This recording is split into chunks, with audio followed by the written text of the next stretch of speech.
রাজ্য সরকারি কর্মীদের ডিএ এবং একাধিক আন্দোলনে আমরা দেখলাম আজকে সরব হতে কলকাতায় নবান্ন অভিযানে, এবং সেক্ষেত্রে আমরা দেখেছি 28শে জুলাই এই কর্মসূচিকে কেন্দ্র করে কি আপডেট বেরিয়ে এসছে এই ভিডিওতে জানবো। পাশাপাশি পুজোর আগে বকেয়া ডিএর 50% অ্যাকাউন্টে ঢোকা নিয়ে কি খবর, কি আপডেট, চলুন এই ভিডিওতে আমরা জেনে নেব। তার আগে বলি বন্ধুরা, আপনারা যারা আমাদের চ্যানেলের সাথে যুক্ত আছেন তারা জানেনই এই চ্যানেলের প্রত্যেকটা ভিডিও কিন্তু দরকারি, তাই কেউ এখনো যদি আমাদের চ্যানেলটা সাবস্ক্রাইব করে না থাকেন তাহলে অবশ্যই আমাদের চ্যানেলটা সাবস্ক্রাইব করতে ভুলবেন না এবং পাশে থাকা বেল আইকনটি ক্লিক করে দেবেন যাতে নতুন আপডেট আসলে আপনার ফোনে পৌঁছে দিতে পারে। আমরা এই চ্যানেলে কিন্তু প্রত্যেকদিন নতুন নতুন লেটেস্ট আপডেট নিয়ে আসছি সরকারি এবং চাকরি রিলেটেড, তো তার জন্য অবশ্যই আমাদের চ্যানেলটা সাবস্ক্রাইব করে দেবেন এবং পাশে থাকা বেল আইকনটি ক্লিক করে অল নোটিফিকেশন। তো বন্ধুরা, আপনারা সকলেই জানেন আজকে হকের দাবিতে নবান্ন চলো যে বার্তা সেটা দেওয়া হয়েছিল, এবং সেক্ষেত্রে বঞ্চিত চাকরি প্রার্থী, চাকরিজীবী এবং চাকরিহারা ঐক্যমঞ্চ সংগ্রামী যৌথ মঞ্চের ডাকে নবান্ন চলোর যে অভিযান ঘিরে পারদ চড়েছে হাওড়ায়, এবং সেক্ষেত্রে যোগ্য চাকরিহারাদের চাকরি ফেরানো,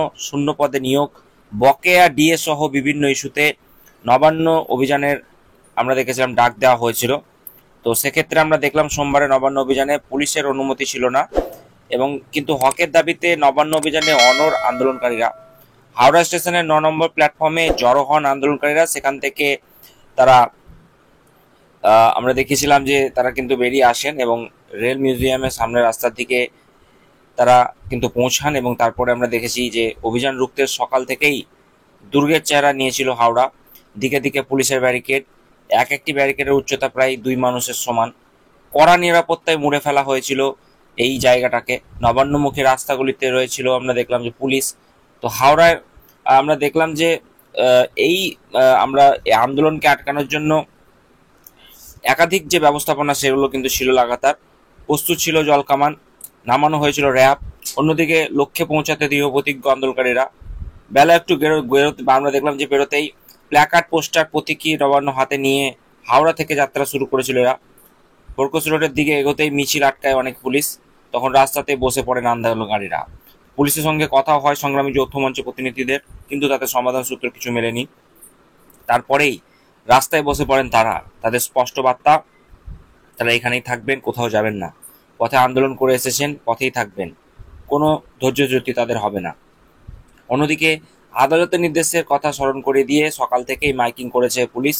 পুলিশের তরফে বলা হয়েছে এই মিছিলে কিন্তু অনুমতি নেই, যে কোনো মুহূর্তে মিছিলকে তারা নিষিদ্ধ ঘোষণা করতে পারে। 28 জুলাই নবান্ন অভিযান আটকাতে আগেই হাইকোর্টে দ্বারস্থ হয়েছিল মঙ্গলহাট ব্যবসায়ী সমিতি। তাদের অভিযোগ ছিল যে নবান্ন অভিযানের ফলে ব্যবসায়িক ক্ষতি তাদের হচ্ছে। বিচারপতি তীর্থঙ্কর ঘোষের এজলাসে এই মামলা হয়। শুক্রবার সেই মামলার শুনানিতে বিচারপতি তীর্থঙ্কর ঘোষ বলেন যে যেহেতু পুলিশ অনুমতি দেয়নি, তাই 28 জুলাই অর্থাৎ সোমবার কোনো জামায়াত করা যাবে না। নির্দেশ না মানলে আইন অনুযায়ী পদক্ষেপ করতে পারে পুলিশ, সেই কথাই কিন্তু ঘোষণা করেছে পুলিশ। যাই হোক, এটা ছিল আজকের আপডেট নবান্ন অভিযানকে কেন্দ্র করে 28 জুলাই। এবং আজকে আরো একটি খবরের দিকে আমরা নজর রাখবো, সেটা হচ্ছে পুজোর আগেই একটা আশার আলো দেখতে পাচ্ছেন রাজ্য সরকারি কর্মচারীরা, যারা ডিএ নিয়ে প্রত্যাশিত রয়েছেন তাদের।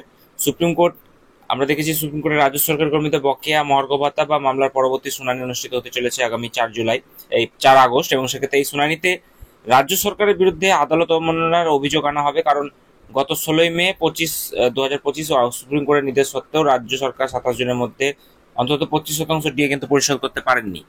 তো যাই হোক, কনফেডারেশন অফ স্টেট গভর্নমেন্ট এমপ্লয়িজের সাধারণ সম্পাদক মলয় মুখোপাধ্যায় বলেছিলেন তার মতে যে এই শুনানিতে আদালত রাজ্যকে আরো বেশি ডিএ প্রদানের নির্দেশ দিতে পারে, এবং পুজোর আগেই বকেয়া ডিএর অন্তত 50% কর্মীদের অ্যাকাউন্টে জমা হতে পারে। তো মলয় মুখোপাধ্যায় তীব্র আক্রমণ প্রকাশ করে বলেছেন যে রাজ্য সরকার খেলা, মেলা, দান, খয়রাতিতে অর্থ ব্যয় করলেও ডিএ দিতে পারছে না তারা। তার বিশ্বাস বিচারপতিরা কর্মীদের পক্ষে রায় দেবেন এবং রাজ্য সরকারের সমস্ত বকেয়া ডিএ মেটাতে বাধ্য করবেন। রাজ্য সরকার অবশ্য সুপ্রিম কোর্টের রায় পুনর্বিবেচনা আবেদন জানিয়েছে এবং ডিএ মেটাতে বাজেট বরাদ্দ না থাকার কারণ দেখিয়ে আরো 6 মাস সময় চেয়েছে।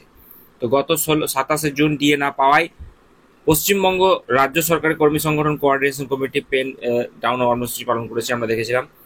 এই আন্দোলন আগামী দিনে আরো তীব্রতর হওয়ার ইঙ্গিত দেওয়া হয়েছে। তো 4 আগস্ট শুনানি, তাই রাজ্য সরকার, সরকারি কর্মী উভয়ের জন্যই কিন্তু অত্যন্ত গুরুত্বপূর্ণ, যেখানে আন্দোলনের আমরা দেখেছি যে একটা তীব্রতর ভূমিকা আজকে কলকাতার রাস্তায়। এবং এই যে বকেয়া ডিএ না পাওয়া, দীর্ঘদিনের বঞ্চনা, সে কথাগুলো কিন্তু তাদের প্ল্যাকার্ডে আমরা দেখেছি। এখন কথা হচ্ছে আগামী 4 আগস্ট সুখবর পাওয়া যাবে কি যাবে না, সেটার দিকে আমাদের নজর থাকবে। এবং পুজোর আগে একটা কি বড়সড় ঘোষণা হওয়ার যে সম্ভাবনা সেটা কিন্তু এই মুহূর্তে বলা হচ্ছে, যেখানে আদালতের সিদ্ধান্ত কর্মীদের দীর্ঘ প্রতীক্ষার ডিও প্রাপ্তি নিশ্চিত করতে পারে। তো দেখা যাক পুজোর আগে কোনো আশা পাওয়া যাচ্ছে কিনা। 50% টাকা কর্মীদের অ্যাকাউন্টে আদৌ ঢুকবে কি ঢুকবে না সেটা নিয়ে এখন কোনো কিছু যেহেতু অফিসিয়াল হয়নি, তো তাই এই মুহূর্তে বলাও ঠিক হবে না। তবে একটা এই মুহূর্তে দেখতে পাচ্ছি যে আন্দোলনের জেরে এই মুহূর্তে সরকারের কি চিন্তা ভাবনা চেঞ্জ হচ্ছে কিনা সেটার দিকে আমাদের নজর থাকবে। তো এই সংক্রান্ত কোনো আপডেট পেলেই আমি আপনাদের সঙ্গে শেয়ার করে দেবো খুবই তাড়াতাড়ি। এই চ্যানেলটি সাবস্ক্রাইব করে পাশে থাকা বেল বাটনে ক্লিক করে দিতে ভুলবেন না।